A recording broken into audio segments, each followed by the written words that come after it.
Come along, children. Now we're going to have a little music.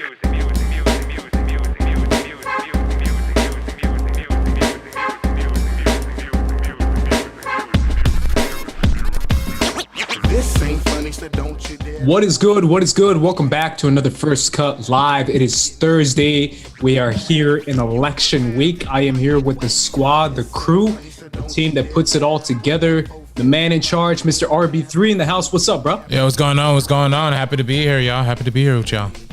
Obviously, following here as well is Miss Sabrina. What is up, girl? Hi guys, nothing's happening this week, you know what it is, but it's getting colder, so now I have my thick turtleneck instead of my normal turtleneck shirt, really up in that fall game. Kind of colder. It's still kind of warm out, but I feel you. You got to get in the mood for it because November is upon us, and the more weeks go along in November, the more I hear Christmas music, and the more I'm like, oh no, it's here. The holidays are coming. But before the holidays, obviously, guys, we have the big election stuff going on this week. I feel like it's kind of inevitable not to talk about it, which is why we're kind of going to talk about it. We're not going to make this necessarily this huge, like, political, polarizing podcast, because I don't think that's the vibe we want to go with. But at the same time, I feel like it's a little bit ignorant of us to not talk about the news that's currently going on right now, whether you're really into politics, whether you're not into politics. Regardless of that fact, I feel like it's relevant enough for us to get into at least a little bit, and at least for us to discuss the surface issues that are at hand, issues that go a little bit deeper, anything in our hearts and minds, just because we want to vibe a little bit this week. We can talk about our week, we can talk about our weekend, but at the same time, I want to talk about how we're feeling right now. Just us personally. So I'll go to you first, RB3. Feeling in general. Election. This closeness. Honestly, it didn't surprise me. I follow politics. Quite a bit, and I've been feeling this way. That it was gonna, it was gonna go some sort of way, especially over the last few days. Speaking as how I feel today in general. I'm not feeling great. It's been a long day just in general of work, and also too, shout out to Destiny. She's my amazing, beautiful girlfriend, and she is experiencing a really tough time with her family right now. So she's not here with us today. But if you, obviously if you follow Destiny, if you've seen her on the show, just send her some love and send her some support because she could really use it right now. So I'm really, I think we're dedicating this episode to Destiny today. Even though, well, maybe let's not, because this is not really a good election episode to dedicate, but dedicating the stream to her for sure. But when we talk about like the election stuff, right? Like I have, for a long time, I thought it was going to be a blowout for Biden. Like I thought, the country was so bad. How can people, still get behind Trump? Like, it would have been obvious. But then over the past few days, I've been watching closely. I've been following a lot of political, analysts, and some of the numbers have been concerning me a little bit, especially over the last few days. I did peep in on John Roca and Dorina's channel, Impolite Truths, during the election. I was making a lot of points I'm going to make here tonight, but in the last few days, I started to notice things in Nevada changing a little bit. I started to notice the narrative change, and when you really thought about the numbers during the primaries, when it was when it was Biden versus Bernie had a significant lead in Nevada and Biden didn't. And, he was very unpopular in Nevada, and that came out to stride here. Not to mention how devastated Nevada has been through the economical standpoint of like having this coronavirus shut down and stuff. Like they've been devastated. And Trump's message of like Biden doesn't want to reopen things is obviously hitting. On top of that, I've also been watching, salute to the left-wing YouTubers and commentators out there. I've been watching Rising on the Hill, and Crystal Ball from that show made Crystal Ball made a good point about Nevada too. But also they had Michael Moore, Academy Award-winning filmmaker, on there, and he was talking about the state of the race in Michigan and how, all the polls were like, Biden's going to sweep Michigan. Biden's going to take Michigan away. Like Biden's going to do all that good stuff.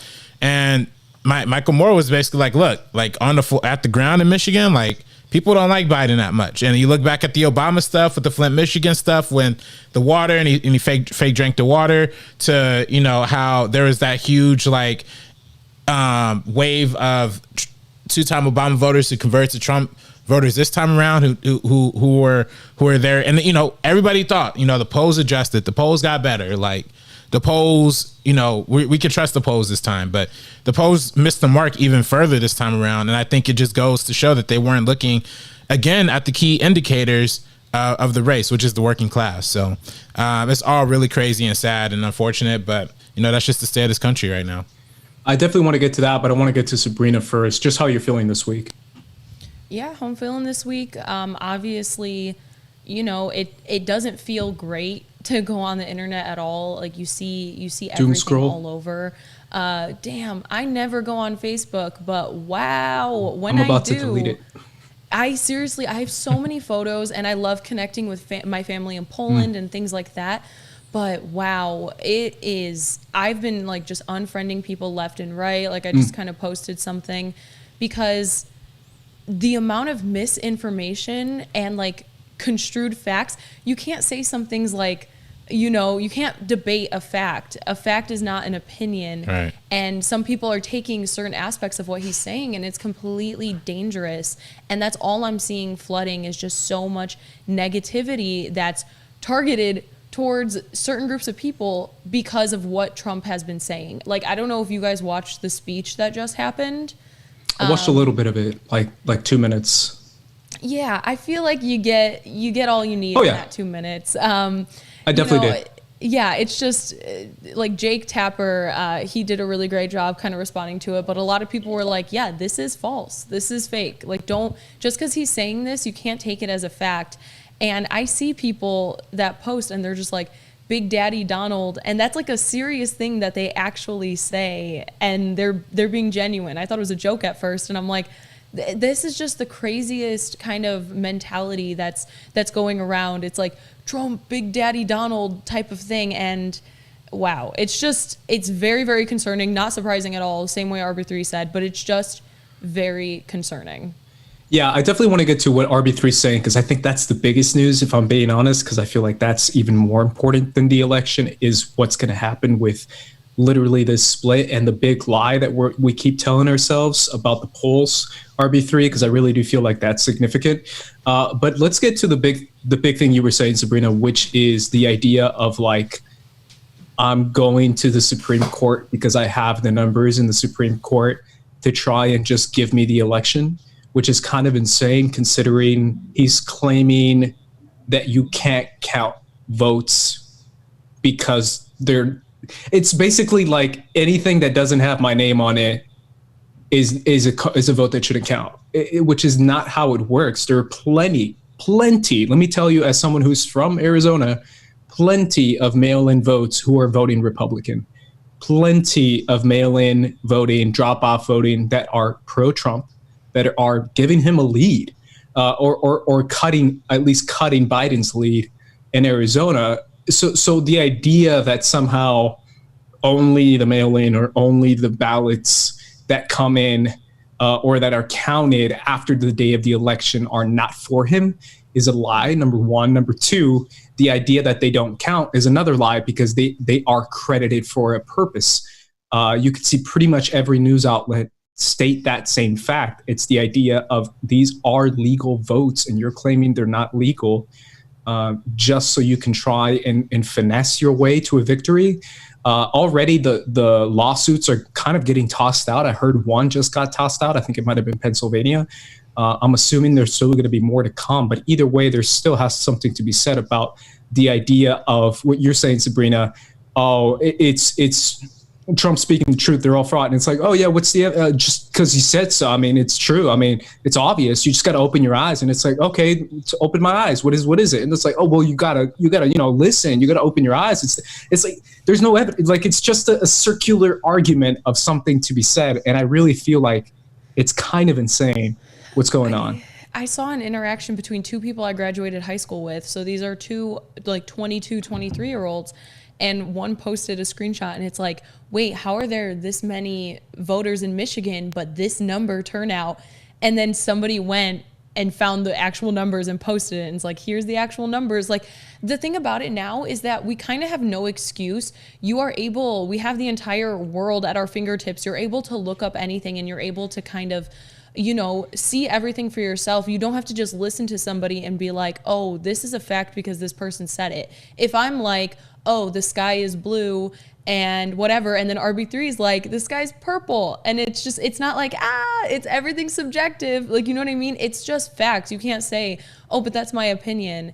That's just not the way it works when it comes to this type of thing. And like, obviously the mail-in voting turnout is so high. It is way higher than it's ever been. We are in a pandemic. Of course there's going to be mail-in voting. And also Trump had kind of like mentioned he kind of didn't really talk about mail-in voting too much. So a majority of it seems to be like it's Democrat, sure, but it's not 100%. And they think there's these like dump trucks of Democrat votes that they're just counting as real ones. And it's just something that's really crazy to see when we have everything at our fingertips. But then when you have the president of the United States go on and make a speech that is basically 100% just crazy claims. And then we have people that with like large platforms that aren't involved in politics that are also reiterating this kind of thing. It's just very damaging, and it's very dangerous. Yeah, it's the idea of like, let me tell you how it is. Where he's like, let me tell you how it is, guys. They're counting, and I'm winning, and then they keep counting, and then I start losing. Therefore, it's fake. And it's like, what? That's the definition of counting. The definition of counting is to see who wins. Of course, you might be winning one moment and losing another. That's the point of counting. And the idea of how it might be helping him in some states. Again, I mentioned Arizona, the idea that Arizona is ahead with Biden, but the more they count, the more Trump votes keep coming out. Let's jump to that RB3, what you said, the polls. I mean, we got to get to it, man. I heard for weeks, I heard for months that this was going to be the biggest blowout you've seen since like 30 years or some BS. And sure enough, man, the more time goes on, the more we realize, nope. If anything, this shows you that Trump still has a chance to win. And I know a lot of people are like, no, it's kind of over. I wouldn't say it's over till it's over, if I'm being honest, just because those red-leaning states, I texted you, RB3, last night. If they're red-leaning, I wouldn't expect them. I mean, I wouldn't be surprised if they lean red again. So he could still win. Like, there's still a possibility of him winning. I know he's kind of losing right now, but the idea that Trump might be reelected and we were told 2 weeks ago it's going to be the biggest blowout ever. What is up with that, man? What is going on, number one, and what can we do as a country? Well, I mean, this was a point that, again, I've taken from Michael Moore from his interview.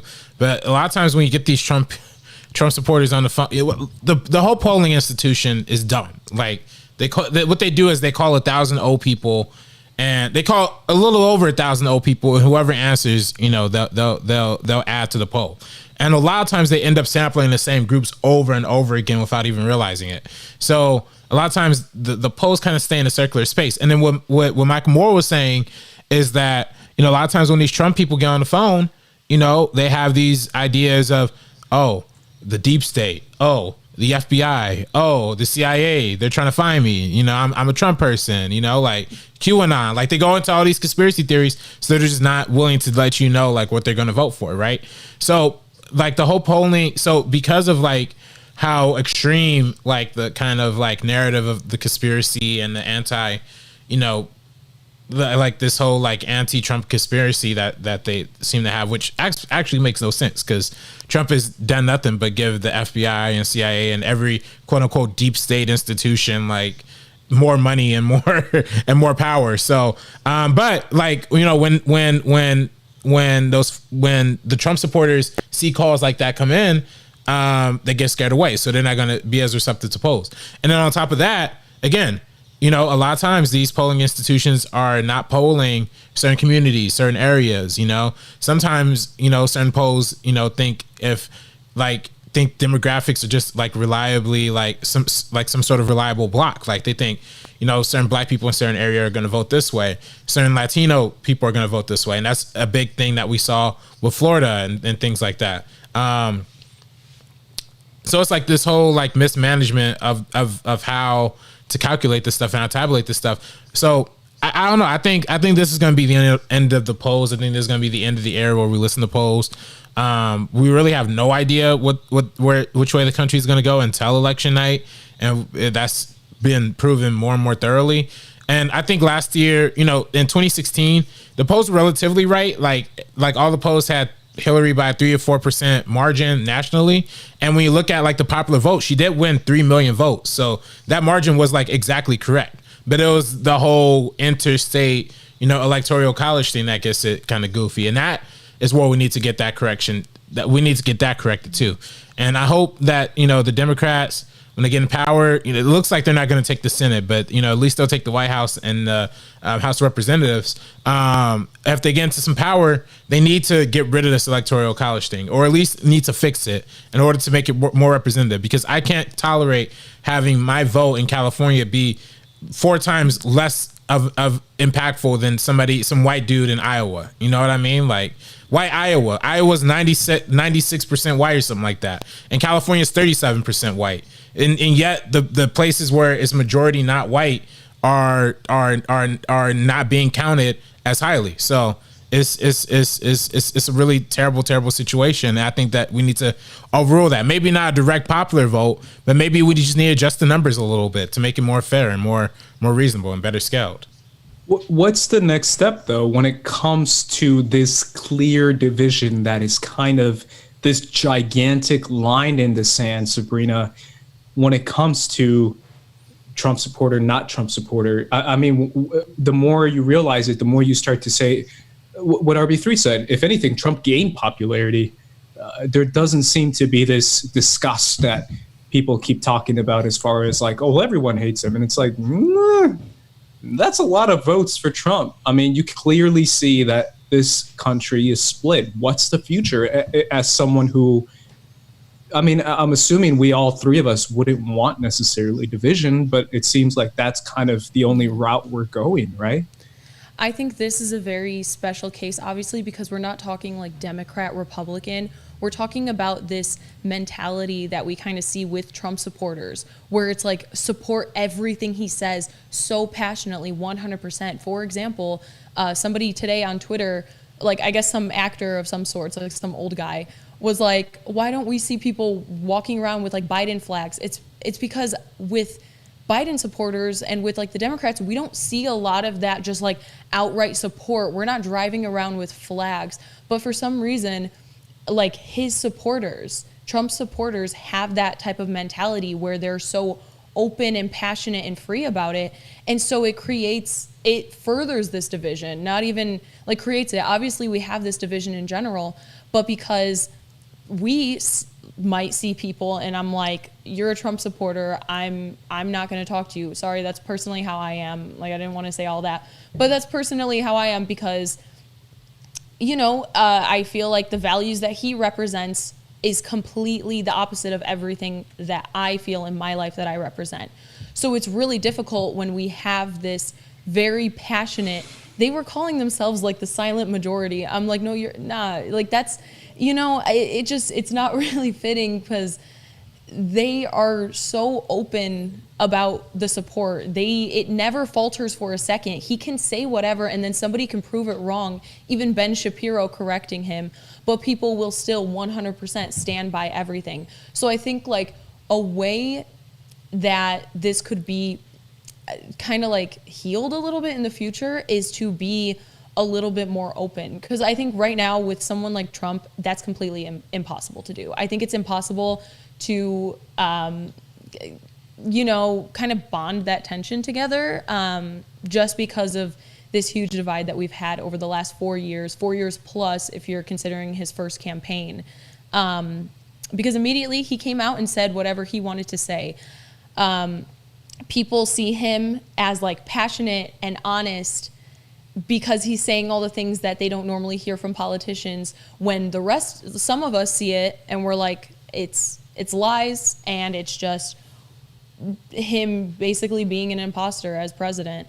So I just think it's very difficult for us to kind of mend that divide right now. Wow, yeah. I mean, it's so interesting hearing you say this, Sabrina, because you're basically saying there is no unity, there is no future. Yeah. And I don't blame you for saying that, because I don't know, Arbither, I don't know if you disagree, because what it seems like is that I keep being told by the same podcast that we listen to that somehow, oh, it's 10-1 people who support Biden over Trump. Oh, it's 20-1. And it's like, no, it's 50-50, straight up 50-50. And I know he's winning the pop vote, but he's not winning it by like a shit ton. He's still like, it's still kind of 50-50. And it's one of those things where you can't tell me there is not a lot of Trump supporters, and you can't tell me there's more division.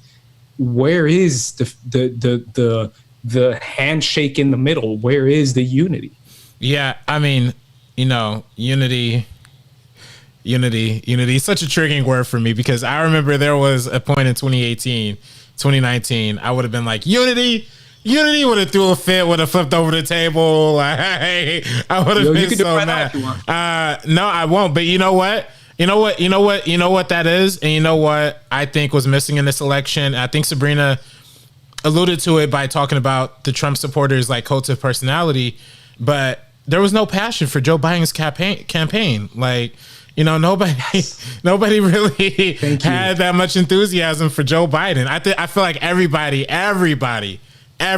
was saying, we're voting against Trump. We're voting against Trump. We're voting against Trump.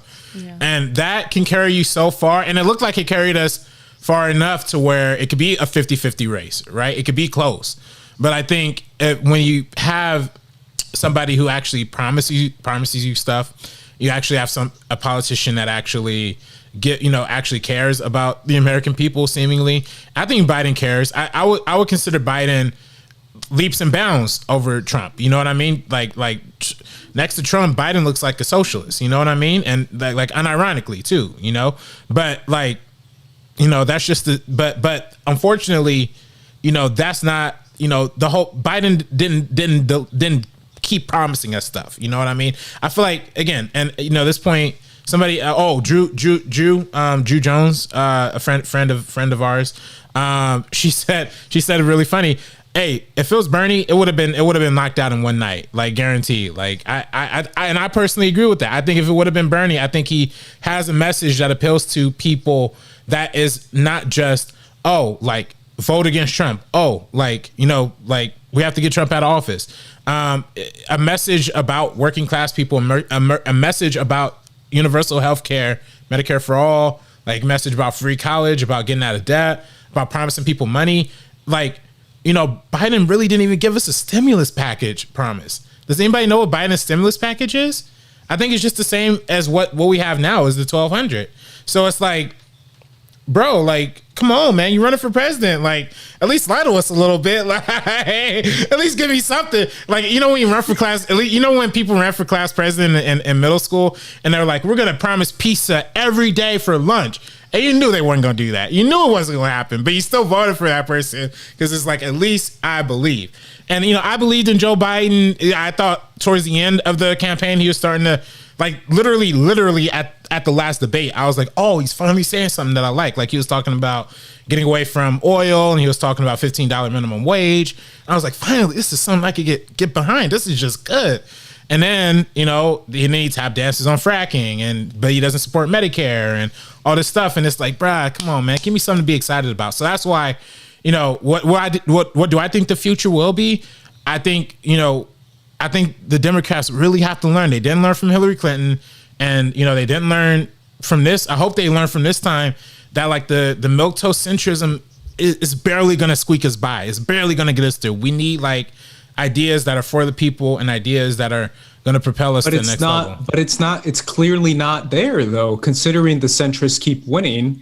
They won most of their elections. But I mean, we haven't gotten the leftists to run for in the general since Obama was the closest to a leftist you're going to get, for sure. And But even him, he's not like pretty centrist though. Yeah, he is pretty centrist, but he ran as a populist. Like if you go back and watch what Obama's speeches back in 2008 and 2012, he was going out there. He said he was going to bring the jobs back. He was going to give everybody Medicare. He was going to end the wars. He was saying all the good stuff. I didn't hear any of that from Joe Biden. This time around. And of course, we're in a different circumstance with COVID and everything like that. But But also, wouldn't that make him just as bad as Trump if he's just saying, I want him to hit important topics, but I don't want, I'm just like slightly pushing back, like just with like the lies. I don't think that would bode well with a lot of people, just like the blatant lies. I think realistic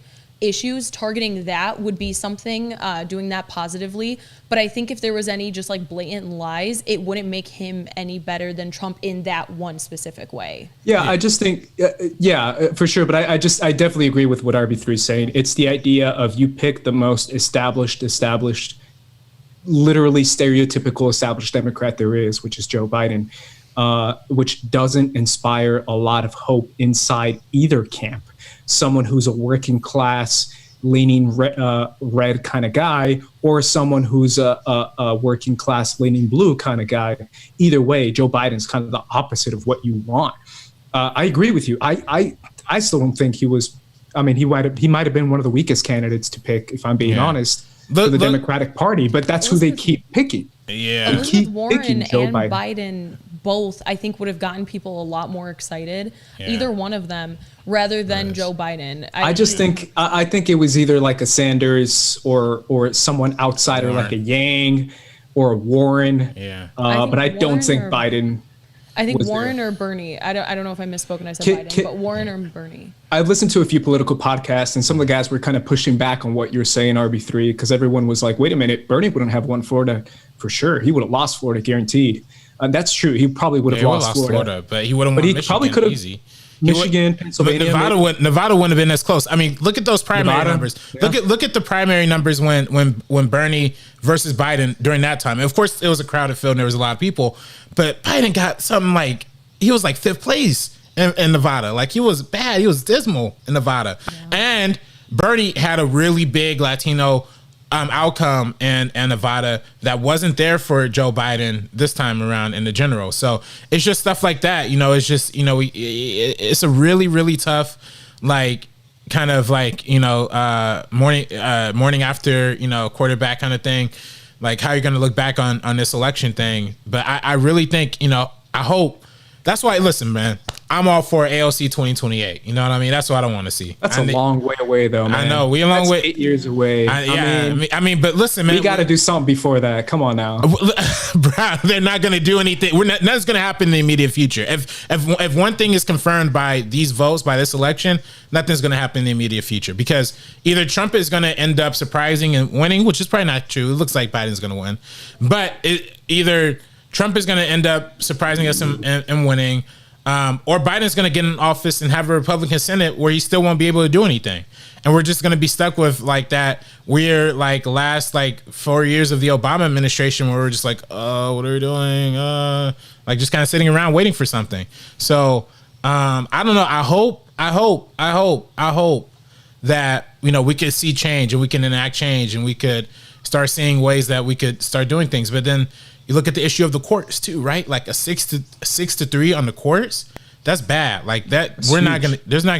It doesn't matter if we're going to have the farthest left. We can have AOC as president and Andrew Yang as vice president. We won't get a single left wing thing across because the Supreme Court will slap it down as unconstitutional. And that's something I think personally the Democrats should have fought harder on too. And they just kind of laid down for. But my thing is that we keep getting sold this lie that conservatism is dying and that the right is losing power and that, it's not true though, man. I mean, the more I see it, the more I'm like, what's the solution when it comes to some sort of bridge? If there is such thing as a bridge, are you saying burn the bridge, RB3? Because I just don't, I just see a line in the sand getting deeper and deeper and deeper and deeper to the point that I'm just like, I don't even know what's going on anymore. It's just so dramatic, the thoughts of different people that literally will say, if this guy says jump off a bridge, I'll jump off a bridge. Like there's no logic to it. I mean, at least that's what I see. So when you say, hey man, maybe you shouldn't jump off that bridge. They're like, you're an idiot. They Trump don't told me hear to. it. And it's like, what? Yeah. I just don't know what is the deciding factor, man. What is it? Like, I don't know. I mean, that's just the thing. It's all kind of up in the air. I think, you know, like we can only look into the mind of Trump supporters so much to understand, because frankly, there's about 30 to 35% of the population that we're never going to get back. Like they're never going to get out of this. What about the other deep 25%? Well, I won't say it's 25%. I say it's about 10%, 10% of the rest of the country who is pro-Trump. But I won't necessarily say are bad people, but they might be misled, confused, misinformed. Some are just outright selfish, like the 1%, like the rich. You know, a lot of people who are rich are solely supporting Trump, despite his immorality and despite his crimes against humanity when it comes to putting kids in cages and terrorizing communities and gassing protesters. There's some rich people who think, oh, well, he got a good tax plan, so I'll still support him. And that's just immoral and that's disgusting and that's wrong. But unfortunately, you know, we're not going to get those people back, and we're not going to get the other crazy Trump huggers, you know, Trump nut huggers out there either.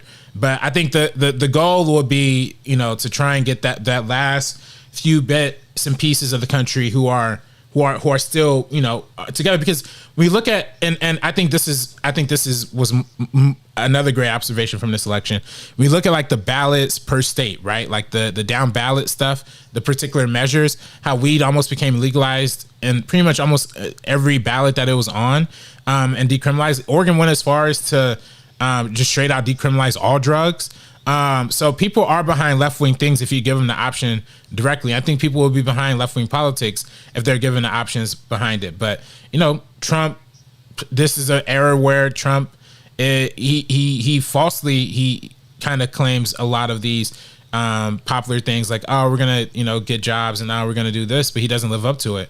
And then, you know, we have somebody, and we don't have like a strong opponent or opposing party to kind of fight back against that. So it just makes it really, really difficult. And it's going to be a long time before we could see like radical change happen. Go ahead, Sabrina. Yeah, well, it goes to like the same thing, like you said, like misinformation. People see one thing, people think Trump is this like God loving family man, and it's like that's not the case. And if you look into anything, you can find that out yourself. Like, I know a lot of people, a lot of religious people support him a lot because of the things that he said, even though this isn't really the case. Like, that's not what he is. And a lot of his views, like, still now, it's something that's still an issue that is always talked about, is like something like abortion. Like, something like that, or same-sex marriage. These are two topics that are heavily, you know, debated. And people still, I saw an entire thing where Donald Trump kept saying, I don't believe in same-sex marriage. I don't support same-sex marriage. Over the years, having this particular stance. And then they come out with this video, and Melania's like, people are saying, my husband doesn't support same-sex marriage. And then they do this PSA, and then people think that they're actually standing on a certain way. And that's why we have people who are in the LGBTQ community maybe thinking that he's on their side when he's actually already done a lot of damage, and he's going to continue to do a lot of damage. And it's like, you have to realize that just because somebody says something, just because there's a PSA with Melania Trump, does not mean he's on your side.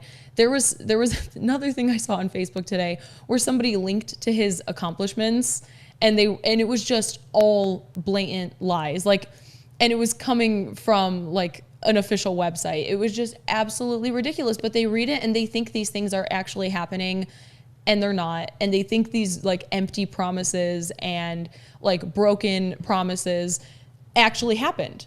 And so they're going to continue. And like we said, they're passionate about him. They think he's going to change everything. They think he's different from everybody else, and that people are like career politicians and he's not. So this is the realest thing that we're going to get. And they're just stuck in that mentality, and they don't really want to see the reality that's around them. So what you guys were saying earlier about just Democrats not being as, as passionate about Biden, yeah, that's the truth. And Democrats need to, we need to stop looking at something and being like, oh my gosh, everybody knows after these 4 years that Trump is ridiculous. There's no way he's going to win. You can't just have that kind of mentality. You have to actually work towards something. Yeah. I mean, a lot of it too has to do with misinformation, like you said, but at the same time, my thing is when it comes to believing in what he represents, RB3, we talk a lot about class, right? Where when we really kind of break it down, it really kind of comes back to the class issues. I saw a couple of reports, interviews with Trump supporters who are dead ass poor, and who are like, I'm voting for Trump. And I'm like, ooh, he's trying to hurt you. He's actively going out of his way to hurt you.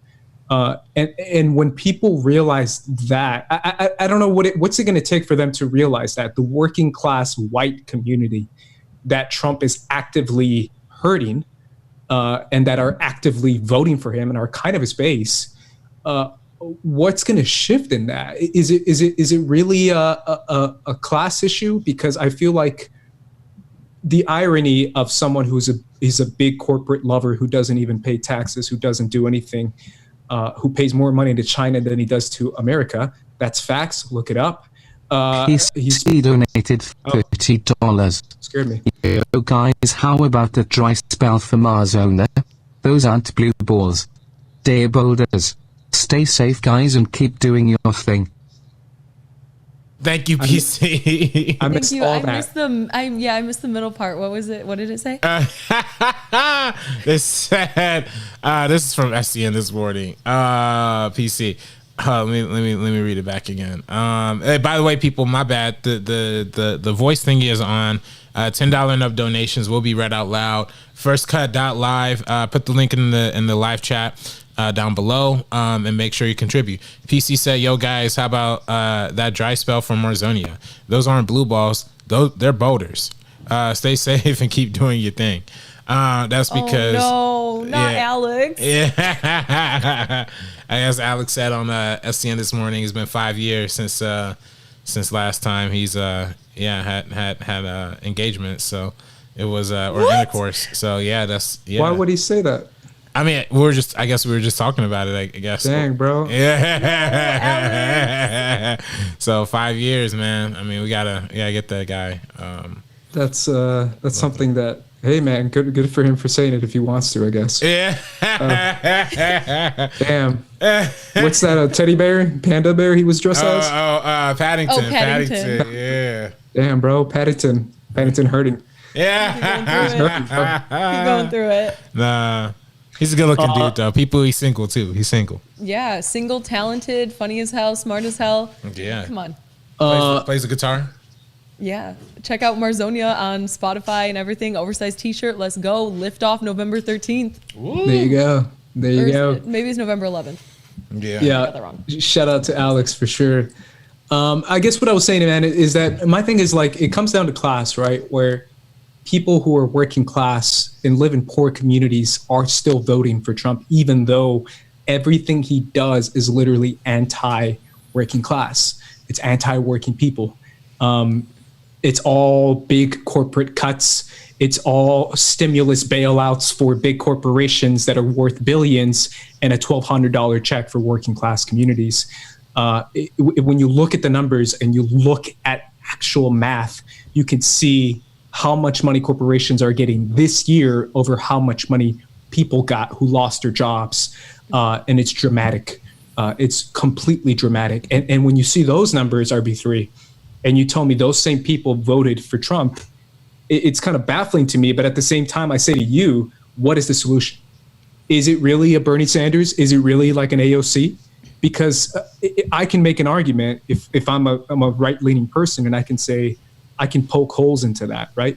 Where I personally, I think we all are, if I'm being honest, I'm a big AOC fan because I think she represents everything that I'm saying right now, which is that working class mentality of not taking money from corporate interest groups, special interest groups, making promises and keeping the promises, not being bought out by actual lobbyists, all that stuff that she stands by, and she keeps, and she shows it, and she's public about it, and she can prove it. And she runs this grassroots, true grassroots, not that BS grassroots that Trump was trying to preach today, campaign. And she shows this idea of saying, hey, we are sick of this corrupt corporate Democrat that people keep being sold and people don't like anymore. They just don't like them. This is an alternative to that. And it's this progressive ideology of saying, hey, the biggest problem in politics is money. Let me take away the money and let me represent this different side, which is exactly what AOC is, which is why I like her so much. But do you really see the people who voted for Trump this year voting for an AOC in 2028? Well, first of all, let me shout out McKinley. Shout out to McKinley Brooks in the chat. He's a kid who my mom used to help tutor and help with Zoom classes, like at the beginning of the pandemic. And he used to be at my house all the time, like when I first started doing SCM from home. You have to literally be quiet and shut up during the Zoom classes as I was doing the show. So shout out to McKinley watching now. I hate that he's watching during this election thing, but so do I see people voting for AOC in 2028? Yes. You see the class thing being a thing that's actually going to work. Yes. Yeah. I mean, I do. Okay. And I think that's a winning formula, particularly when things aren't looking so good with us. 23 donated $75. I always look forward to hearing all of your thoughts on what's going in the world. Thanks for the intellectual conversations while I'm taking care of my office work. Keep up the great content. Much love, you all. Thank you, Tamar. Thank you. Appreciate that. Thank you so much. Thank you. Yeah, again, people, firstcut.live. If you want to contribute to the show, help us keep us around. We had a great live show last week with the weakest link. It was cool. Stars the weakest link. We made $0.00 off of it, y'all. So let's compensate this week because Jesus, we need it. So yeah, firstcut.live, and be sure to watch last week's episode. It was great. I think the class issue is always going to be an issue that works, and I think I think we've, it's so tough saying this because it's like, it sounds counterintuitive, but hear me out on this. There's a large like belief that's kind of simmering amongst like the African American community that Ice Cube alluded to in his announcement that he had a meeting with Trump. And it's called the ADOS, right? American Descendants of Slaves, right? And this idea that we shouldn't no longer go with this classification of like the whole people of color thing, because Black Americans have a very distinct experience in this country that isn't the same as the Latino experience or the Asian experience or something like that, right? That's the argument that movement will make. Now, I think why that argument has kind of made such big waves in the African American community is because I think there's kind of like this like lack of addressing of any particular issues, pertaining to the Black community. Like, when somebody like a Joe Biden who wrote the crime bill and somebody like Kamala Harris who had like such a bad record in California ends up coming to the top, it ends up, scaring off a lot of Black voters. Now, ultimately, Black people hate Trump more than we don't like Joe Biden. And Joe Biden was Obama's right-hand man. So, we're gonna root for him a little harder than we're gonna root for, any other candidate in that situation. But it just goes to show this lack of like individual attention to the issues. And I think that is why, for some reason, people on the right have convinced themselves that Trump is about the issues. Trump is gonna fix this. Trump is gonna fix that. And, the Republicans are on our side. And time again, us on the outside, us as Democrats and independents kind of look and be like, nah, that's not really the case. But in their mind, it's because Trump keeps feeding them that. They keep feeding him that. He keeps saying the stock market is greater than ever. The stock market is at its best ever. And, you know, the stock market doesn't even begin to indicate how people at the bottom are doing. Doesn't even begin to indicate how if we at the beginning of the pandemic, we had a record high unemployment. And even before the pandemic, he says, unemployment was at an all-time low. I mean, the real unemployment rate, which, you know, the unemployment rate he was using, you know, accounts for independent contractors and stuff like that. But people who are independent contractors and freelancers are barely getting by. And we look at the real unemployment number, even before the pandemic, it was dismal. So a lot of people understand that. And unfortunately, a lot of people who are hurt by those conditions are people in popular states like California, New York, and, you know, and right-leaning states like in the South. So it's either you're in a state, you're in somewhere like Compton or Inglewood or somewhere, you know, disadvantaged in Los Angeles or Oakland, you know, when you talk about the Northern California area, and not have any kind of political resources behind you because, you know, there's not any driving political interest behind it. It's just automatically going to assume it's going to go blue. Same kind of issue happens on you know, the southern states like Georgia, like Alabama. You know, Georgia's flipping a little bit, but, you know, there's no particular addressing the issues that are concerning the people down there. It's just whatever, you know. So I kind of feel like, you know, I think both sides need to address things more. And I again, I'll say this: Joe Biden does address a lot more issues than Trump has ever even thought to address. And I think, you know, Biden has a much better plan to get us out of this pandemic and out of this whole circumstances way better than Trump. But I'm not sure if that came across effectively as much in the campaign, or if he campaigned the right way, I guess, to initiate that. I don't know. But did you hear my initial question when it comes AOC? to the class issue? Yeah. No, it's just more about class. The idea of focusing on that when it comes to working class voters who voted for Trump to flip. Well, that's the same thing. I mean, I think, you know, focusing on the issues of the working class, focusing on issues that are not just like, oh, we have to focus on this one. I don't know, you know, because I personally think the problem we've been seeing is that politicians are willing to cave on symbolism so much. They're willing to be like, oh, you know, we're going to throw up a Black Lives Matter hashtag and we're going to do this and we're going to do that. But, you know, what's the action? What's the initiative, you know? And we saw a lot of movement happen in California with Black Lives Matter issues and stuff like that. But, you know, what about the economic issues? You know, what about, it's more than just like legalizing weed and, you know, freeing nonviolent drug offenders. It's about addressing the issues of the poor and of the working poor and of the working middle class who, you know, are frankly struggling no matter what race you are. I think that's the thing too. I think people get caught up in like this whole thing of like, oh, like, and it goes back to the ADOS thing. Like, you know, this whole like people of color, like, what about me as an American? What about me as somebody who just wants to have the same opportunity as a white person? Why are you so focused on, you know, trying to give me, you know, a new, I don't know, statue, or I don't know, what's something silly that politicians do, like, you know, fake, you know, I don't know, kiss a baby or have the NBA players come by or whatever.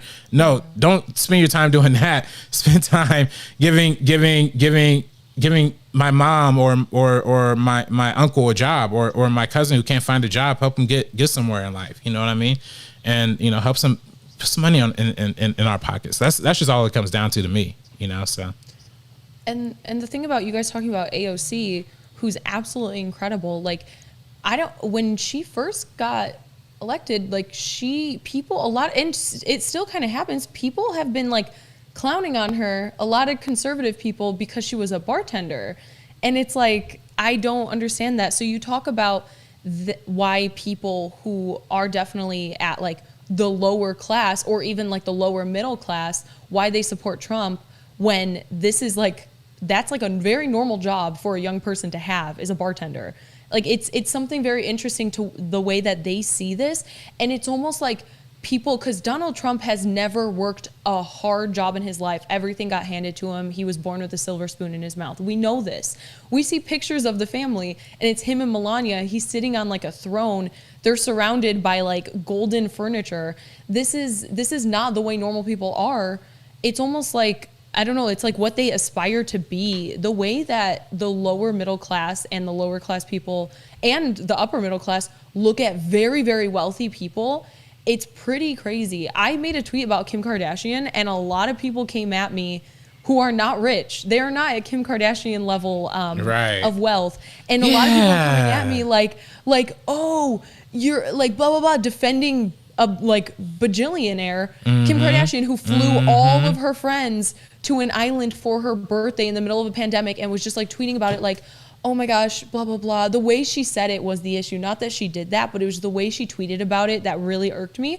So I made a tweet and a lot of people came at me. So it's like with the lower class, for some reason, they like look up to these people. Like they're like, oh, I want to be like Donald Trump.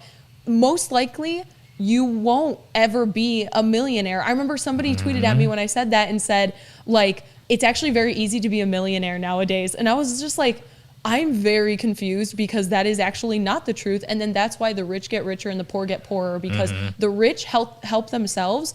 And then the poor people, poor people also support them. Right. And like that's just how it is, and put them up on this pedestal. Like Donald Trump is so intelligent because he's a good businessman, which he's not. But it's just all of that continues to keep rolling out, and that's why they support them. It's almost like when you see like gays for Trump or Latinos for Trump or anything like that, and it's like they will never accept you because of their hateful rhetoric. They are not accepting of you. They're accepting of you in this moment at this rally. But in life, they're not accepting of you. Right. So it's like something that people can't process, people can't understand. It's like they want to be in with the crowd in terms of that because they look up to these people. And on top of that, and Sabrina just said like 5 true things there, and I can't agree with. I couldn't agree. I mean, what was I going to say? I couldn't agree with you more with everything you just said. But I mean, one of the things you said in the beginning was like how, with the whole idea of Trump and like his like, or the idea of Kardashians, right? And their celebrity.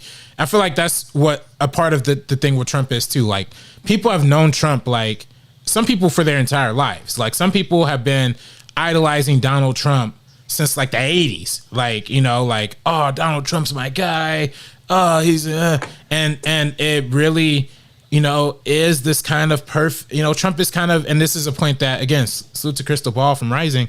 She made this amazing point. Donald Trump is like the quintessential American president when you really think about it. He's a businessman and he's a celebrity. You know what I mean? Like, and that's kind of what, America, quote unquote, is supposed to represent. So now we're in a situation where he has this literal, like you said, Sabrina, this cultive person, like this cult like following behind him who will never leave him regardless of anything he says or does or anything like that. And on top of that, and then on top of that, it's like you said, people for some reason think they could get rich, like it's easy, like oh, Trump could do it, I could do it. Oh, Trump could be president, I could run for president. That's Kanye. Kanye thought he could run for president because literally Trump did it. And people are assigning this like self-belief in themselves because of Trump, and they're not realizing like, if like politics and for just being a human being in general is not about being selfish. It's not about just thinking about you. It's about the collective being. It's about everybody around you, how you treat the people around you. These Bible thumpers, on the right, like the Pence and the all of those people who, Trump was literally holding the Bible upside down as he was taking a picture in front of a church where he just gassed protesters. This man is not religious. This man does not care. And yet, still people think he is, still people think he believes in something. And I don't get it. I don't understand. It's like the core values of what people see a Christian as, like they just kind of put that on him just because he's anti-abortion and anti-same-sex marriage and all that, and has spoken up about all that stuff in the past. Even though he doesn't explicitly say it as much anymore, there is multiple videos that is just it's just a montage of him saying that he's against same-sex marriage all throughout the past few decades leading up until now. This is a topic that is so important, and I don't think that's how people vote. They see something like that, they're like, oh, he's on my side. He's also against abortion. Let me just vote for him just because he's against abortion. There's so many other things to worry about besides the few topics that you're very passionate about. I completely understand people. Actually, no, I don't. I'm not going to lie, and I'm not going to try to be nice. I'm not going to lie. I don't understand people who are anti-abortion because you don't have to get one then. If you're against abortion, do not get one, but do not take away someone else's right to choose for themselves depending on any circumstance. I don't care. It's their right to choose. So you have no say in the matter, especially if you're a man. So the fact that people vote with topics like this in mind, this is something that people will not stop. That and same-sex marriage. In Indiana, I remember when it became like you have the right to deny people like food because they're gay or because of something like that. That happened in Indiana because there was a wedding between two men and a pizza place like denied them service. And it's like, that's the kind of things that people care about instead of caring about something that's actually important. And that's why there's this support of his hateful rhetoric. So that's the thing. I'm like, if you support him, you are an accomplice. Even if you don't personally agree, you are an accomplice to his hateful rhetoric. Even if you don't think like all lives matter, if that's not something you're personally saying, but his supporters are saying it, and like he thinks a certain way, you're an accomplice to the same thoughts. And yeah, it's very interesting how that kind of cult mentality around him happened so quickly and out of nowhere. Nobody was expecting it to be the way it was in 2016. And for some reason, people decided again to kind of downplay it leading up to this election. Yeah. It's just always downplaying what he did. And I don't think he's intelligent, but I do think he was like able to kind of hone in on a group of people that he knew would cling to him because he just says whatever he wants and he does whatever he wants. And unfortunately, a lot of those people are uneducated, are poor, uneducated people who don't. And you know, there's definitely a big part of me that wants to just go and say Trump supporters are stupid. You know, they're dumb, and a lot of them are. Most of them are stupid, dumb, idiots, morons, unforgivable, unredeemable people. But you know, there are some people. I don't know, man. Because here's my thing. No, let me say this, Andres. Though, let me say this too. You know, they're you know, like I think there are some people who actually buy into this belief of he's gonna, you know, I could put all of this aside. I could put all the problematic stuff aside. I could put all of that aside just for the sheer fact of he's going to make my life better. And for people who believe that, don't listen. Don't believe it. Don't fall for it. That's not true. That's just simply not true. You can't be pro-life and pro-war. That's a direct contradiction. You can't be, you know, you can't tell a woman what to do with her body and yet say you want to grab her by the puss. Like, what? You're the ultimate contradiction of yourself, dude. The Republican Party is ultimate contradiction of themselves. 26 sexual assault allegations. Yes. You can't. I'm sorry. Like, you can't say you're the least racist person in the world when your housing project literally denied people access. $20. Here's a bit for Abe 3 to sing WAP again. Thank you, PC. I said in the chat we could do people. Yeah, SEN every day on SEN. Yeah, I don't know about that, bro. We've been doing karaoke. I don't know where you came up with that. Yeah, no, because I saw that and I was like, huh? Because karaoke. I didn't approve that. People have been doing karaoke on SEN. We've been doing karaoke on SEN, and we're making like thousands of dollars a day off of it. So I will say, if we had 250 tonight, man, 250. We'll sing a song. We'll do a song. Why not? I don't know. It's gotta be like 500 or something. If you go to 500 or something like that, shit, I'll sing for like 10 hours. 1050? Yeah, 250. We could do 250. Come on now. 250? Yeah. Well, Sabrina, you sing. You can sing. I sang. I just feel like I've been reading a lot about it, and I've been watching a lot about it just because I've been involved with it for so long. The NXIVM cult thing that's been going around. Yeah. So here's the thing. I was the biggest fan of Smallville ever since it first premiered in 2001 when I was like, I don't know, 9? I was 9 years old when it premiered. You guys were probably just born. But in 2001, Smallville came out. Okay, how old were you in 2001, Sabrina? 2001, I was 3. Exactly. Or 4. Exactly. Were you watching Smallville? No, I was. No, but I actually did watch. I did watch Smallville because he didn't have a belly button, right? Or no, that was Kyle XY. Damn it. Anyway, Smallville 2001. It's an old show, but I was obsessed with it. Allison Mack played Chloe on it. And Allison Mack was involved with this kind of crazy sex cult that I heard about a couple years ago when it comes to the Hollywood Reporter and their kind of crazy report that they put out as far as what went on.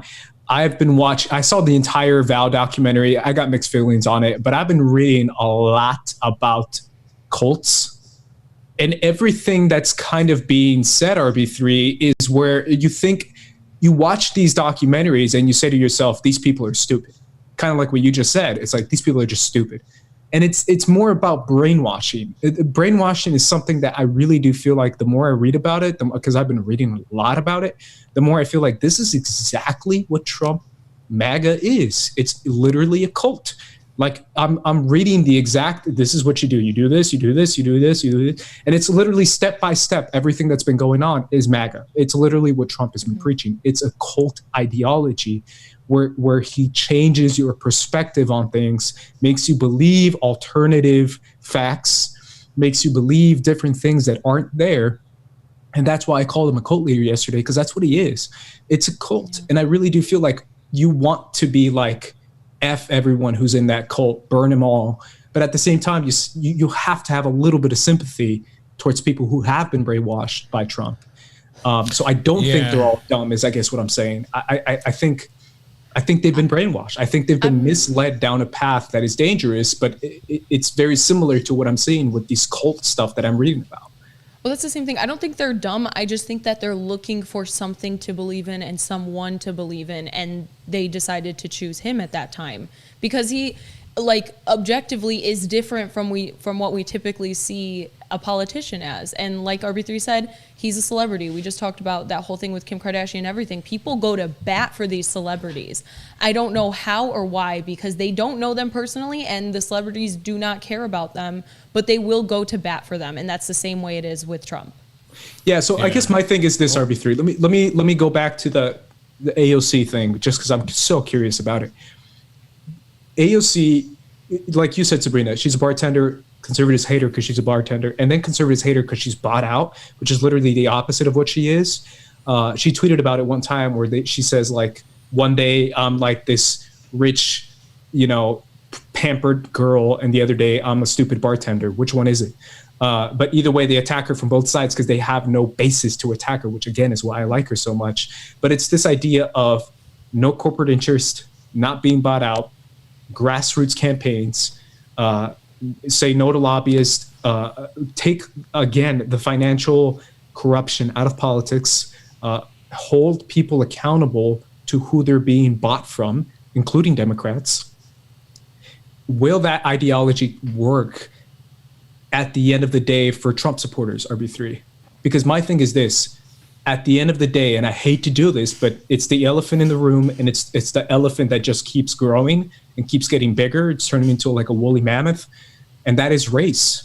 And I really do feel like at the end of the day, a lot of people are like, yeah, but she's this crazy Latina woman, I'm not going to vote for her. Or, oh, he's this crazy black dude, I'm not going to vote for her. Like, racism is still there. And I really do feel like a lot of it is sexism, a lot of it is racism when it comes to AOC. Well, a lot of it is definitely sexism. A lot of it is definitely racism. I think, especially from Fox News, I think they hammer in on that stuff like 10 times over, and they paint her as like this crazy radical. And I think personally, I personally think AOC needs to rebrand herself. I think she needs to brand her the same way I brand her, and I say she's a centrist. I think we need to just start calling AOC a centrist, because at the end of the day, her beliefs fall right in line with the center of America. 70% of people, as of 2017, supported Medicare for all. 52% of people considered a Green New Deal. I would consider myself a centrist in a world's context. Yes, absolutely. But unfortunately, in this country, being actually believing in Medicare and forgiving student loans and free college and a living wage makes you a social democrat or makes you a socialist. But in reality, she's a centrist. And I think they got to drive that point home 1,000%. And but also to again, there's a lot there too, right? I think also, we talk about how much brainwashing kind of went into the Trump election, right? I think just as much brainwashing went into the anti-AOC movement, because AOC at the end of the day is anti-establishment, both for the Democrats and for the Republicans. So it's gonna be a hard time for her to find positive coverage on CNN, MSNBC, and Fox News, because Fox News hates her because of her race and her gender, but CNN and MSNBC hate her because she doesn't want billionaires. So we have to kind of change that structure of it. And we talk about the cult mentality that Trump has. The reason why Trump has this cult mentality, we talked about the celebrity thing, but also the news won't stop talking about Trump. I think rightfully so in this election campaign, but in 2016, they made Trump a thing as a joke. They were trying to make fun of him, and as a result, he ended up becoming the most popular person, because people naturally go to, oh man, like, this kind of unfair, they're treating him this way. I'm just gonna support him because F these people. I don't like the media, and this guy's not too bad. It seems like in their minds, their immorality, they say that. So they kind of end up bonding and latching to this dude. So I think, and again, I think that's also part of the cult thing too, right? The MAGA, the red hat, the branding. All of that, that kind of checker, like that identity marker of who you are, like that, the flags. Yeah, exactly. That's part of their branding. So I personally think, for one, in order to overcome that, we have to fix the issue of gerrymandering, because gerrymandering is an issue that's riddled all throughout the country, especially in the Midwest and all throughout southern districts, that really, really make it hard to get out of like this kind of right wing spirit that we're kind of in as a country. I think we really need to adjust and correct those issues in order to make our union more representative of our beliefs. Same thing with the popular vote. I think we got to have a system with elections that isn't more inclusive of people in New York and in California, because ultimately at the end of the day, we pay more towards federal taxes on the coast than all of the rest of America does. So we should have just as much, if not more, of a voice than the rest of America has too. But yeah, we have a significant lesser voice. So I think we got to change those issues as well. I also think we got to put an end to voter suppression in the South, because we need to see more Black and brown people be able to vote in a lot of these places without inconvenience. And I think making voting a national holiday is also my proposal too. So well yeah, that's a clear one for sure. But my thing is, Trump ran on this drain the swamp, get rid of corporate buyouts, get rid of this ideology, this BS that he put up front. That's exactly what AOC is. And like you said, that's why both Democrats and Republicans hate her. But how do you get the people that actually hate that stuff to see that's exactly what she represents? She just happens to be blue and not red. Obviously blue and red, considering when we have those two divides. I see like that's probably the clear path, RB3. But at the same time, my problem, and it's the problem that, again, I just said it, but I'll say it again. A lot of those people donated $15. I live in Canada and never have we followed an election so closely. I've been refreshing my phone constantly to see results. Stay safe out there. Thank you. Thank you so much. Who was that? Christy. Thank you so much, Christy. Thank you, Christy.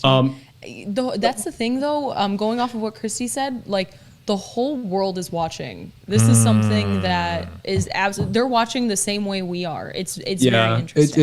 It's usually a lot of people keep up with the election cycle as well across the world. What I was trying to say was that this kind of mentality of the class structure, the class issues that a lot of Trump supporters are struggling with, I really do feel like a lot of that is coming from a progressive mentality. The problem is a lot of it still stems, RB3, from this kind of traditional Southern low-key, high-key racist mentality of like, yeah, I like what they're saying, but they happen to be brown, so F that. Yeah, I mean, I think that's why I thought Bernie would have been a good transition for that because I thought he was the one candidate who was the white old dude who also was surprisingly lefty. But you know, it's funny when just thinking about Biden's age, right? 77. Biden's literally older than President Obama, President Clinton, and President George W. Bush. So our last three presidents, he's and Trump is older than all of them too. So, you know, there's this whole age issue that I think is also prominent that's kind of holding back elections. Like, I think right now, like, I thought, you know, when Obama he was like this young, he was swaggy, he had energy, all this kind of stuff. But now I feel like the old people are just kind of controlling the country. And I think we got to move away from that. I think we have to encourage more youth turnout and more youth getting to the polls. And I think that's going to help curve the racist kind of traditionalist mentality that, you know, we see too. But I think AOC has done an incredible job with that. She's the highest followed politician in American history on social media. And I think, you know, she appeals to, I think, a lot of progressive ideas. So I think I think there would be excitement with the AOC campaign. I think there would be people who would stand up and actually like fight for her and like actually get out there and campaign for her. And I think it won't be now. I think the country's too divided right now. And I think 2024 is even too soon to look at that too.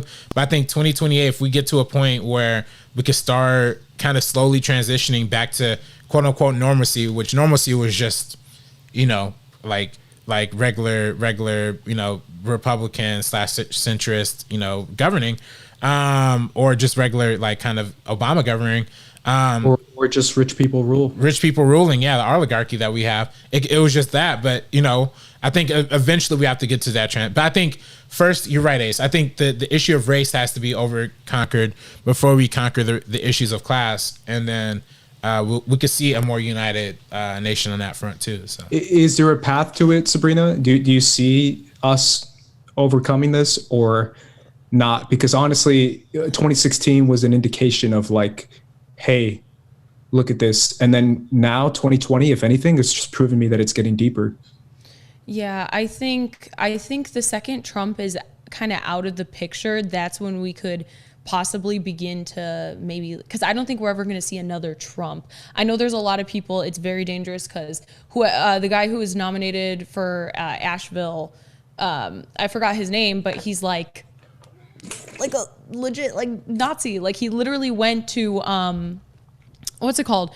Hitler's vacation home yeah. And was posting about it and stuff like that. And he's really young. He's only 25. He already has sexual assault allegations also too, and sexual harassment allegations. And he's 25 years old, and he like represents Asheville. I have to like look it up to find all the facts. But seeing things like that is very scary because this is a very young person who is already starting out in this and will continue to. I think once Trump is gone, there's a way that we can possibly like come together and heal as a nation. Not anytime soon. It's going to take a very, very, very, very long time. But I think slowly people need to kind of, it's so hard to speak about areas of the country that I've been to for maybe like a day. Obviously we have like the deep South and areas like Kentucky and Iowa and like Ohio and just all those places where there's very, very rampant racism. Obviously it's everywhere, but it's a thing there. It's to the point where, you know, I've driven through like North Carolina, Kentucky, South Carolina, all that kind of stuff.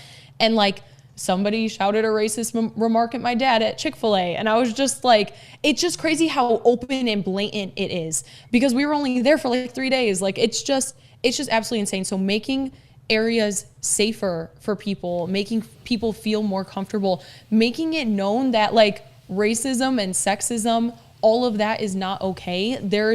I feel like there's steps to go forward with that, but Trump kind of ruined it completely because he did it so blatantly and openly and allowed other people to also do it openly and blatantly.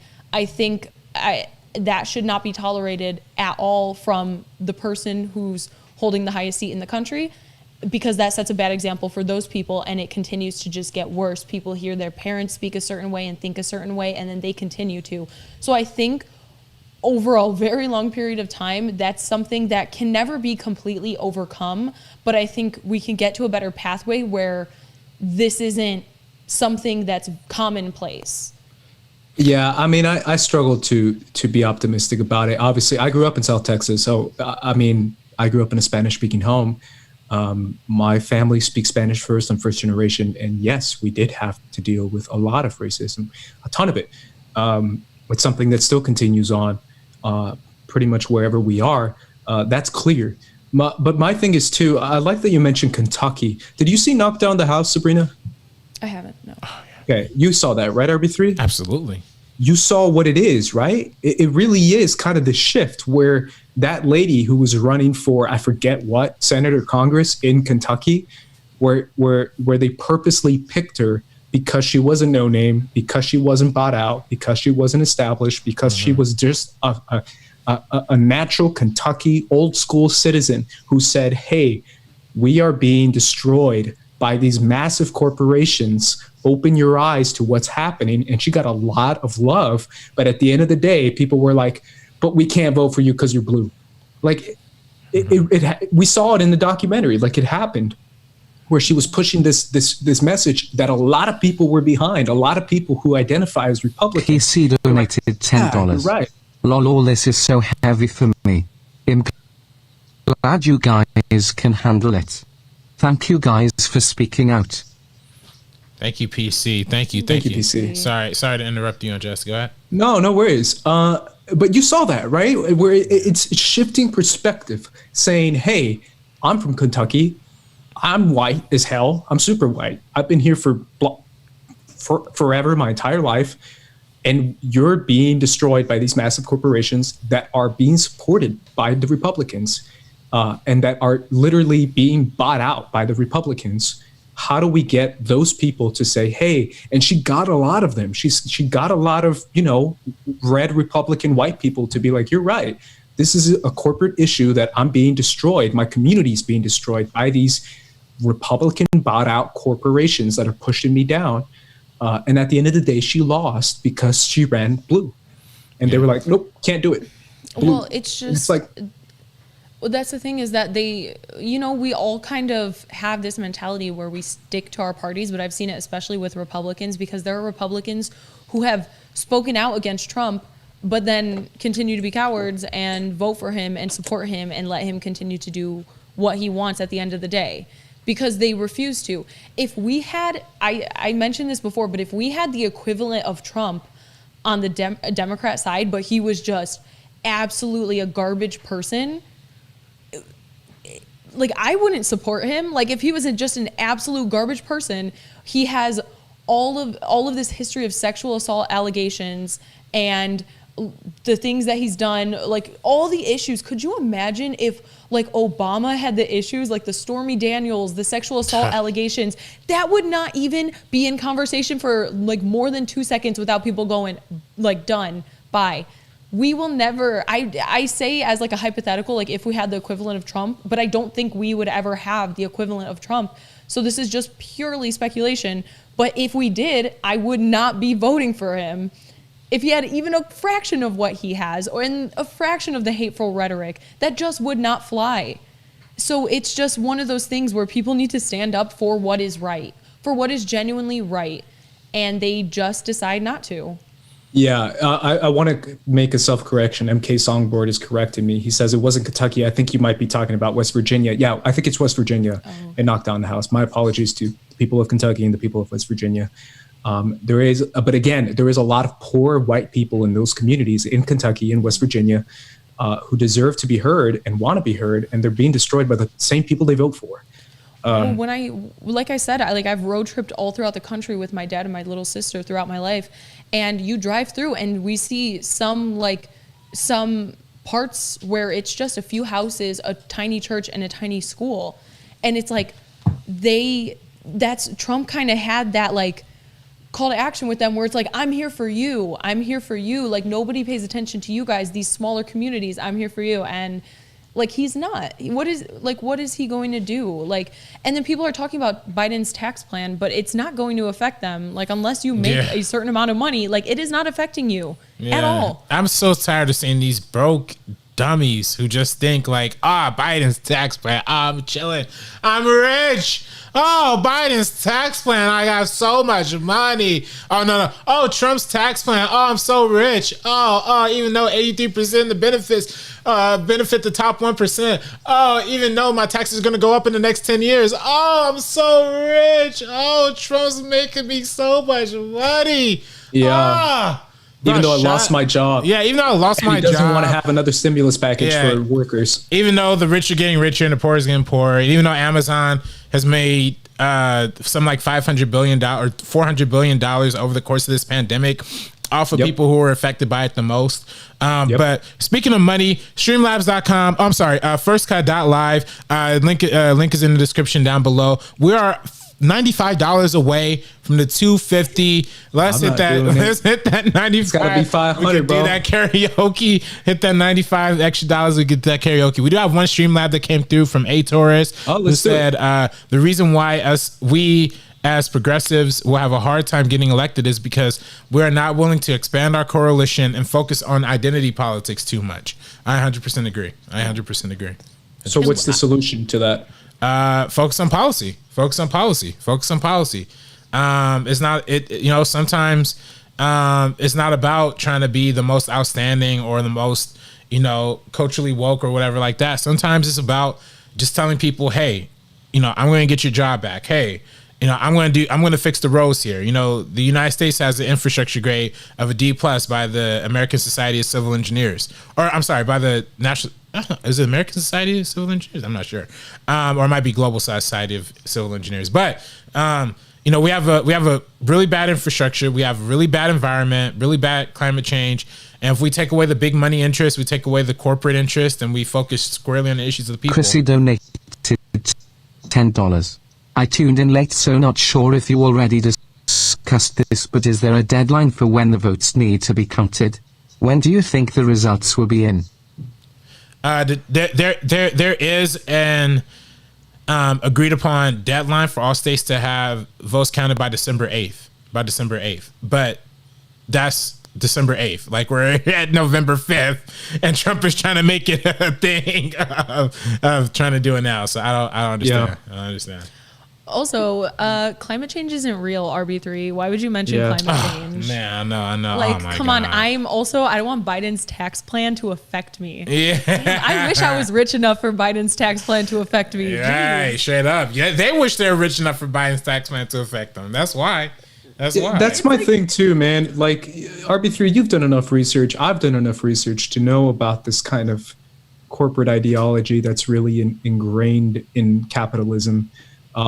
That really shows you the real issue of what's going on, that these rich, filthy rich dudes like get away with so many loopholes that it's kind of insane how much these people get away with, where you can have more rights as a corporation than you do as a person, as a citizen.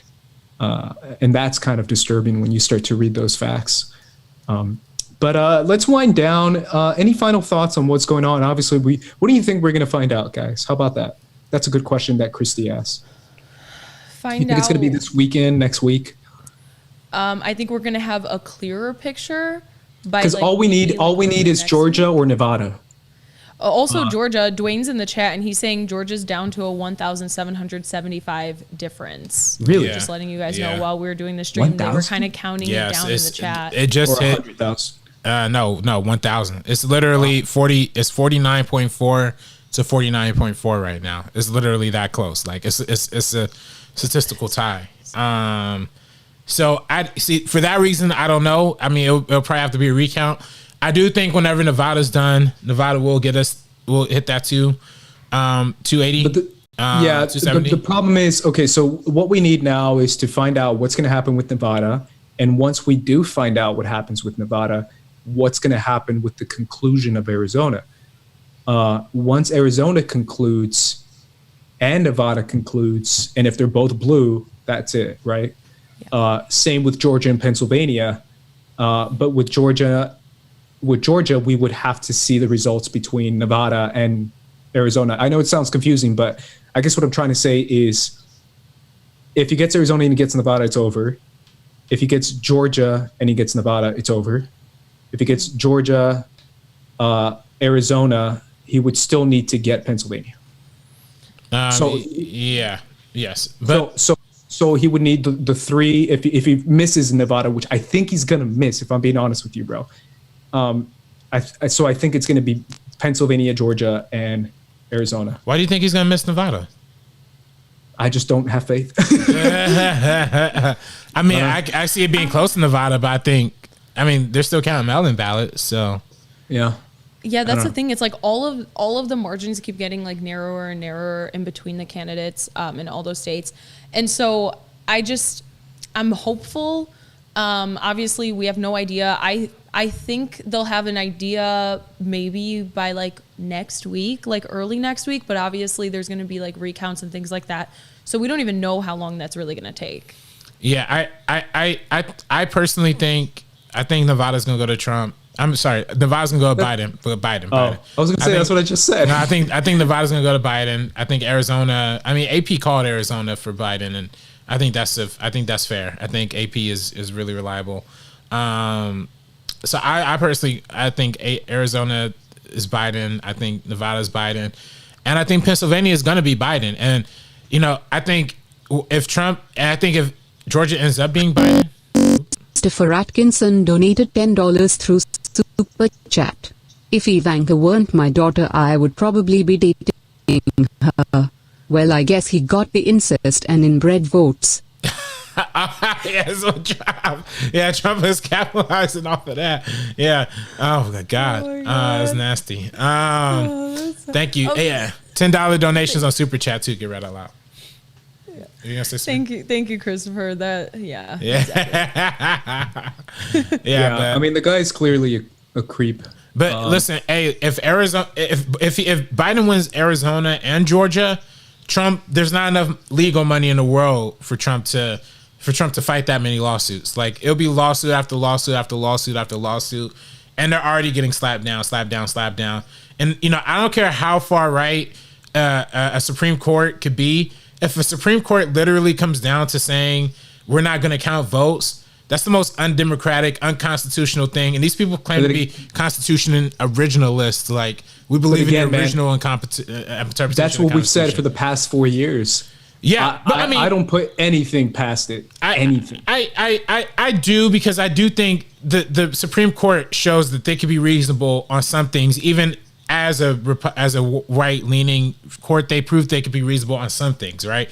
I think on an issue this extreme, like, there'd be no way, if like there's three of the right-leaning judges who said they were for throwing out the votes, and 5 of them who said they were not for doing that already when that issue came up like earlier in the, I think it was like in September.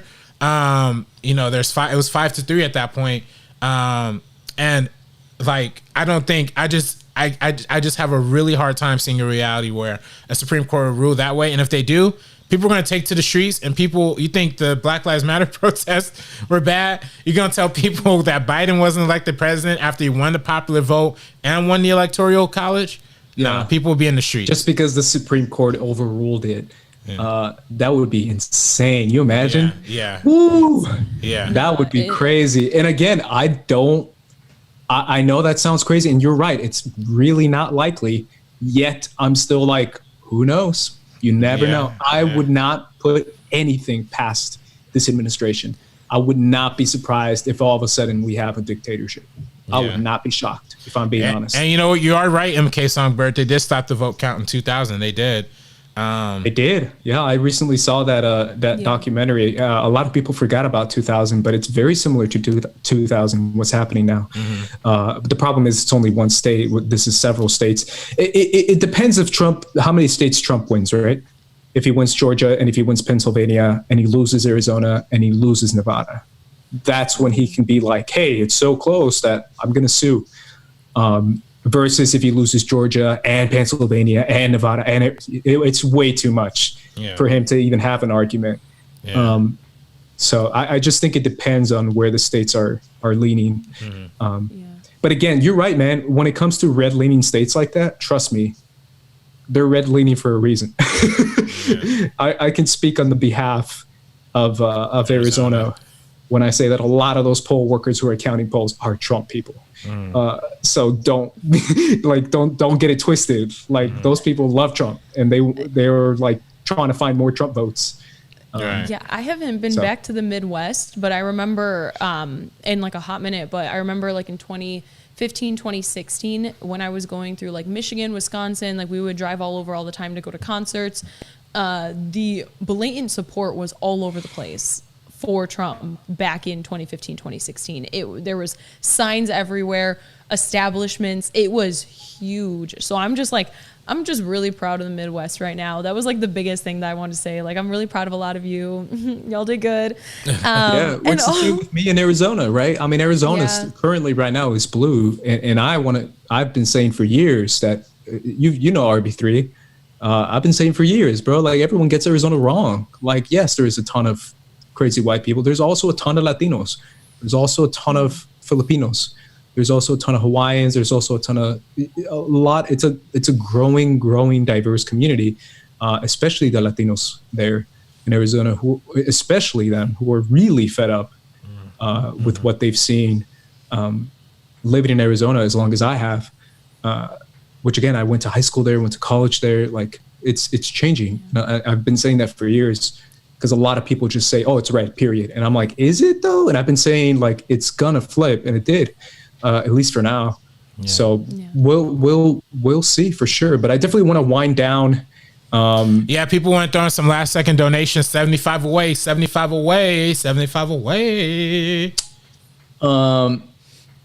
I definitely want to wind down and kind of give our final thoughts on this. Any other stuff that is on your heart or in the news that you wanted to toss to RB3? Okay. Well, anything that's in the news. I mean, there's no movie news this week. We already know that.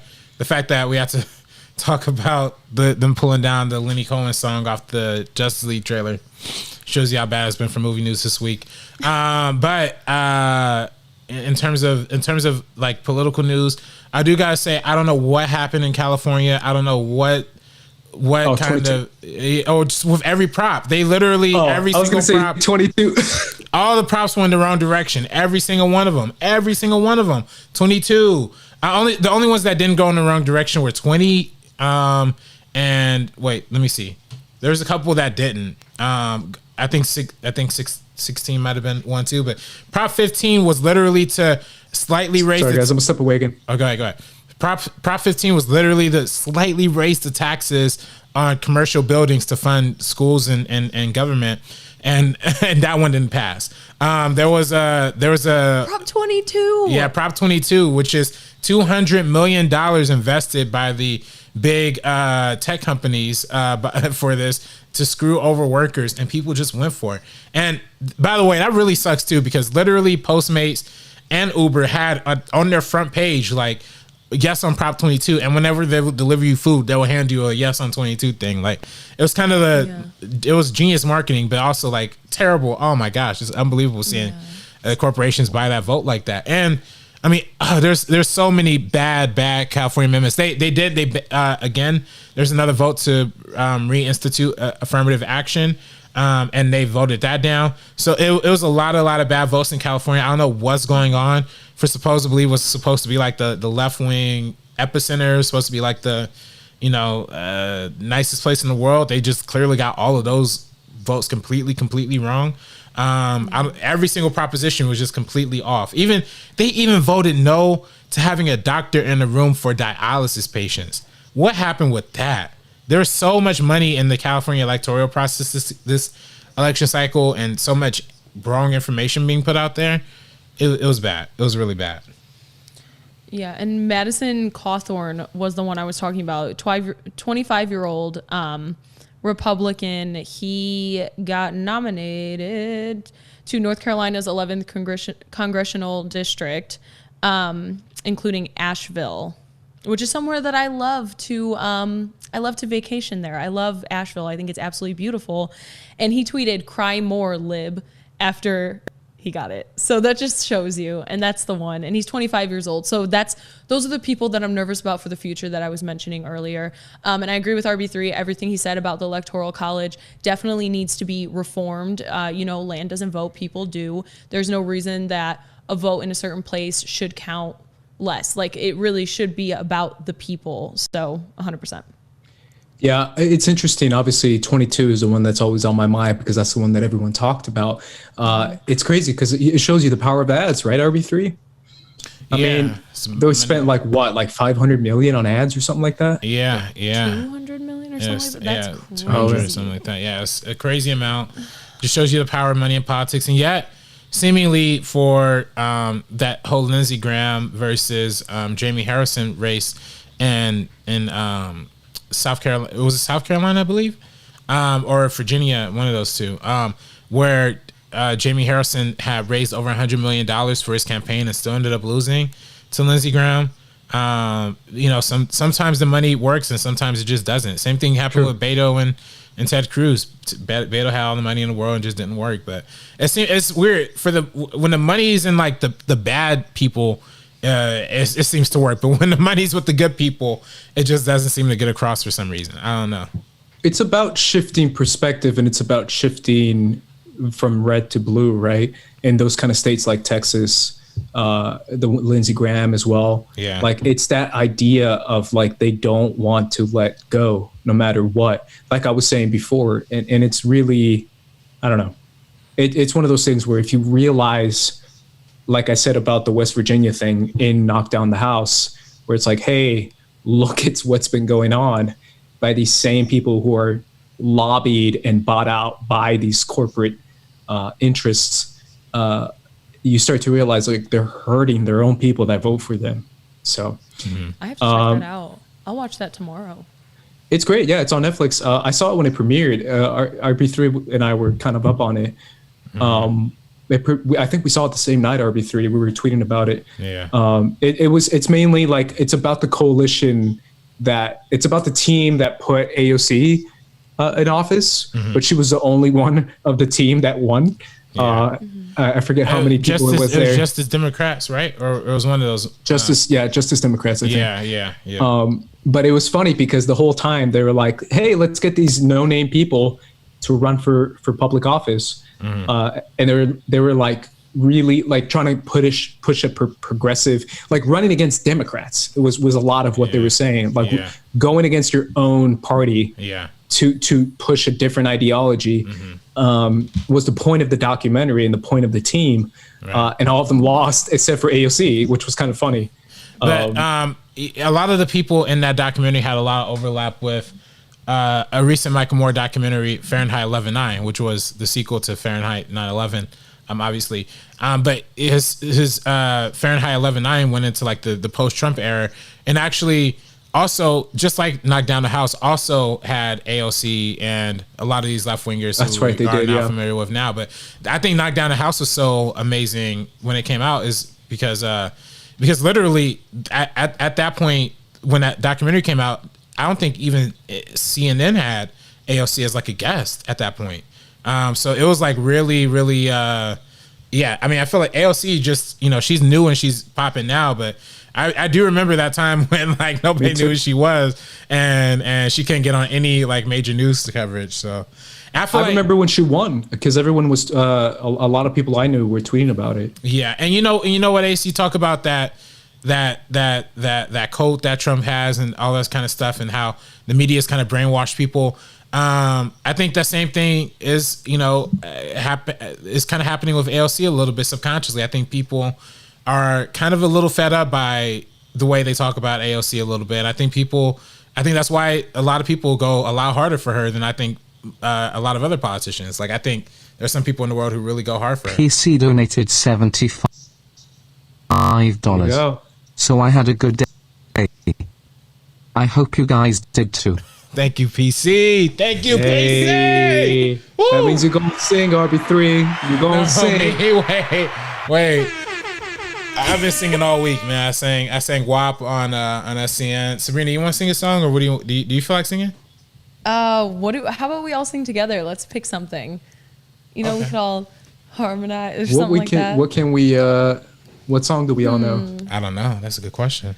How do we do this, RB3? Like, do you just pull up the music? Like, I mean, if one of y'all want to karaoke, you could pull up the song and just like share your sound on Zoom, and we could do it that way. But I think the people need to hear an RB3 joint, man. Like, what are we doing? I think that's what the people want. I think sound off in the chat if that's what you want. I can't, Sound man. off. What is he singing? What's he singing? No, all right, people. Tell me what y'all want. If I gotta sing, tell me what you want me to sing. PC said, "Let's sing together." This is your idea, bro. I didn't even know you were doing this. Let me see. I'll be like your. I'll do the harmonies and stuff like that. I got you. Okay. You're not in this alone. Sing like an R&B joint. Sing like Mario. Party in the USA by Miley Cyrus. Oh, Why not? We could do. Why not? Why not? Party in the USA. It's very fitting. Yeah, y'all sing it with me. Sing it with me. Y'all gotta sing it with me though. Y'all gotta sing it with me. So okay. Give me 1 second. Hey, also, shout out to Dwayne. He said Corey Bush was also in that documentary, who just won in New York in 2020. See, you keep running. Eventually, your ideas are gonna get across to people. Oops, my bad. I don't know what that was. Let me see here. What do we say? Oh, Party in the USA. I was gonna. I mean, that's what you said. I was say that. I was gonna think about better times, like when that song came out. Garrett Lee said Brian McKnight back at 1. Garrett McLean. I said what? No, he said Brian McKnight back at 1. Wait, what's that? What's that? You don't like Brian McKnight, bro? Why don't I know? It's like old school R&B. Like you guys man, you're children, bro. You don't know who that is? Damn, bro. Do you know the song Pretty Wings? I'd have to hear it. Oh yeah, of course. That's isn't that Maxwell?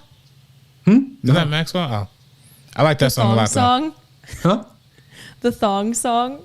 Cisco? That's what people said. Someone said the thong song. Thong song is a beautiful song. That's a classic. I was gonna do 50 Cent in the club this morning on SCM, but thankfully I got saved. Go Sean. That's a lot of. Oh wait, hold up, y'all. I think I found a karaoke version. What's this?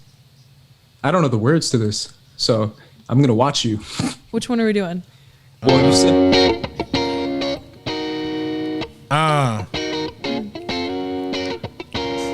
What up? Ha. Been playing in LAX with a dream in my cardigan. Welcome to the lane of fame. You got a cardigan on? Am I gonna fit in? Let's go, RB3. For the first time, look to my right and see the Hollywood sign. That's all going crazy. Everyone seems so famous. My tummy's turning and I'm feeling sick, homesick. I'm too much pressure and I'm nervous. This when taxi and turn radio and the Jay-Z song was on.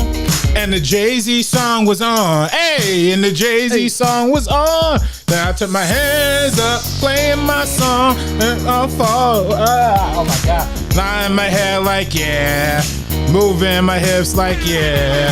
And my hands up, they playing my song, and oh, it's gonna be okay. Yeah, it's a party in the USA. Yeah, it's a party in the USA. Whoa, whoa.